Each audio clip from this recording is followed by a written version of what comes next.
একটা রাজনৈতিক বিষয়ে একটা দলের যদি মতপার্থক্য থাকে সেটা মতপার্থক্য, সেটা দূরত্ব না।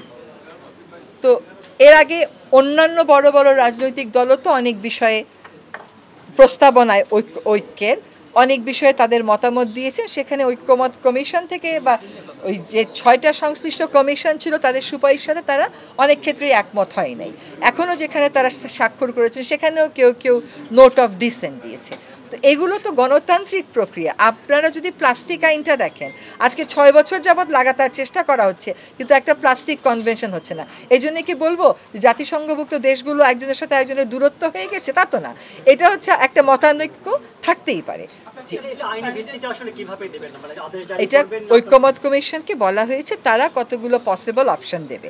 তারা বিশেষজ্ঞদের সাথে কথা বলেছেন, যারা ওই সনদের পার্টি ছিলেন তাদের সাথে কথা বলেছেন, রাজনৈতিক দলগুলোর সাথে। এখন ঐক্যমত কমিশন আমাদেরকে কয়েকটা নিশ্চয়ই সুপারিশ দেবে, ওটা দেখে বুঝে পরের কথা বলা যাবে।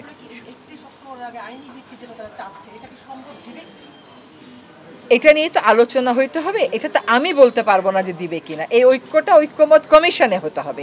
সেজন্যই ঐক্যমত কমিশনের তো রিপোর্ট দেওয়া, আরও আলোচনা যেগুলো করার জন্যই সময় বাড়ানো হয়েছে। দেখবেন সবাই যদি ঐক্যমত হয় তাহলে হবে না। সরকারের এখানে কোনো পক্ষাপক্ষী নাই। Government is just facilitating the process. Government এই প্রক্রিয়াটাকে ফ্যাসিলিটেট করছে। এটা একটা রাজনৈতিক প্রক্রিয়া, দেশ ভবিষ্যতে রাজনীতিবিদরাই চালাবেন, জনগণের ভোটে যারা নির্বাচিত হবেন তারা চালাবেন। সেইখানে কতগুলো শাসন ব্যবস্থার সংস্কারের প্রস্তাবনাতে একমত করানোর একটা প্রক্রিয়াতে সরকার ফ্যাসিলিটেট করেছে, কিন্তু সরকার কোনো বিষয়ে হ্যাঁ বা না অবস্থানে যায়নি, যাওয়ার আমাদের কথাও না।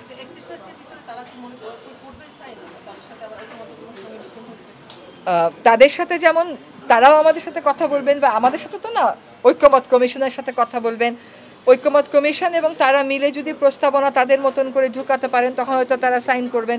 যদি সেটাতে অন্যরকম কিছু হয়, যে কোনো একটা প্রক্রিয়াতেই সব পক্ষকেই একটা সমঝোতায় আসতে হয়।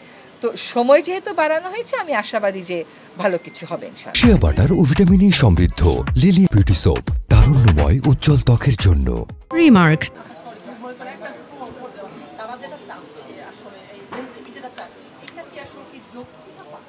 এই যৌক্তিকতা নিয়েও আমি মন্তব্য করব না, কারণ এনসিপি এককভাবে চেয়ে তো ওটা আসবে না, ওটা সবার সাথে কথা বলেই আসবে।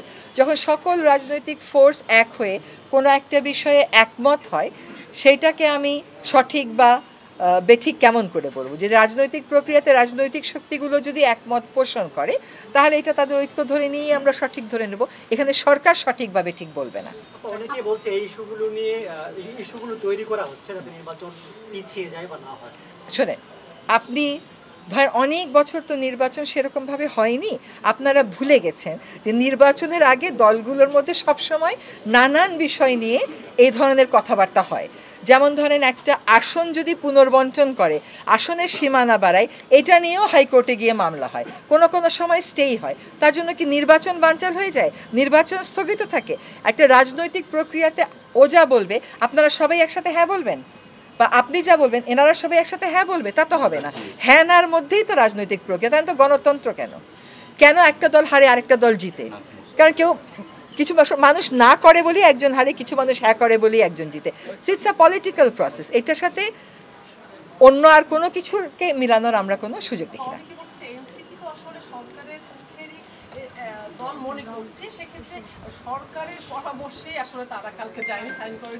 এইটা একেবারেই ভিত্তিহীন কথা।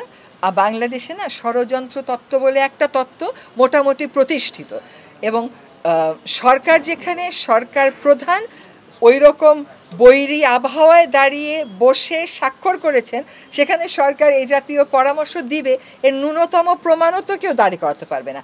সন্দেহ সৃষ্টির জন্য কিছু কথা বলে দেওয়া হয়। রাজনীতিতে এমনও তো কিছু পক্ষ আছে যারা সবসময় কনস্পিরেসি থিওরিতে চলে।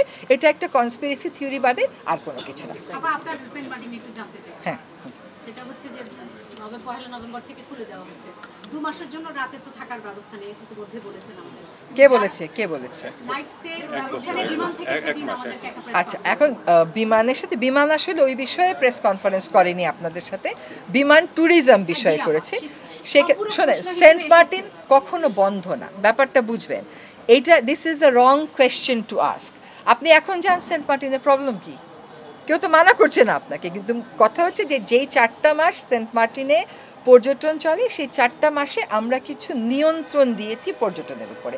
এটা কিন্তু কেবল সেন্ট মার্টিন না, যেমন আপনি সুন্দরবনেও কয়েক মাস বন্ধ থাকে, সেটা নিয়ে কেউ কথা বলে না। সেন্ট মার্টিনটাকে শুধুই একটা নানান রং চং চড়িয়ে বলা হচ্ছে। সেন্ট মার্টিনে আমরা এবং পর্যটন মন্ত্রণালয় একসাথে বসে একটা সিদ্ধান্ত দেব, আমরা রাত্রি যাপনেরও অনুমতি দেব, কিন্তু কোন মাস থেকে কোন মাসে সেটা আমরা একসাথে বসে ঠিক করতে হবে।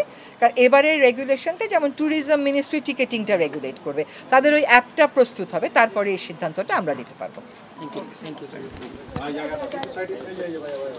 ইউ।